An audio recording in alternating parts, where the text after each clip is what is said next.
Okay, here you have a couple of African hornbills. Ethan and Everett have been practicing their calls for some of the wildlife that they are looking forward to seeing in Congo. In the rest of this video, we just wanted to highlight some of the things that we have been doing for the last few months. A little bit more of just our traveling and presentation and good relationship building that we've had. C'est ce que le chat dit, mais alors il est tombé sur la tête. So yeah, we just finished 7 months of kind of lots of traveling and sharing our story and meetings around the country, and mostly at places where we had close connections and friends. So in this video, it kind of shows our trip to Wisconsin, where Joanne grew up, and reconnecting with a lot of family and friends there.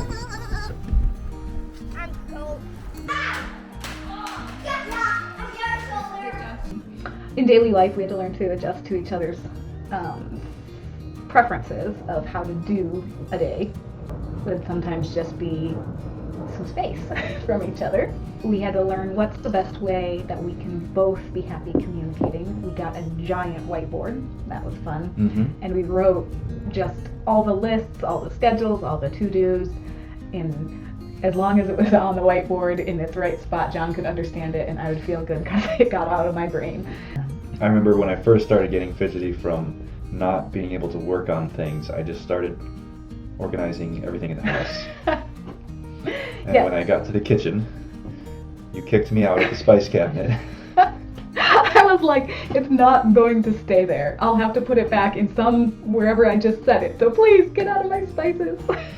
And also presentations, I think, and how we interact with people at meetings. We learn to just celebrate and enjoy the people, enjoy the opportunity, and not have to hyperanalyze if it was effective or whatever. In another video, we will highlight maybe the more specifics of what we've had to go through to get into MAF.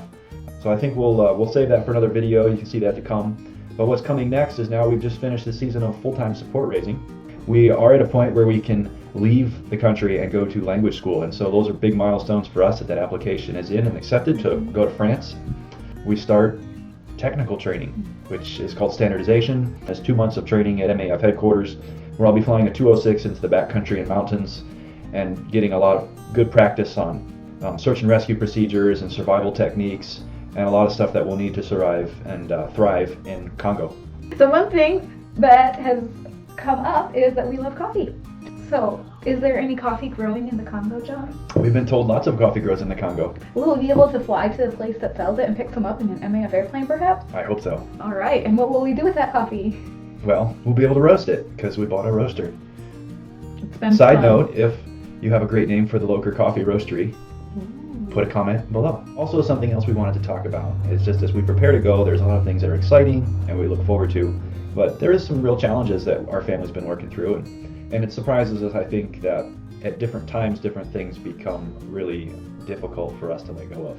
It's been a good talking point for our family, and just understanding the importance of grieving and saying goodbye well. For those of you that love aviation, in the next few videos we'll have more airplanes. And thanks for listening and praying with us as we prepare to go to Congo.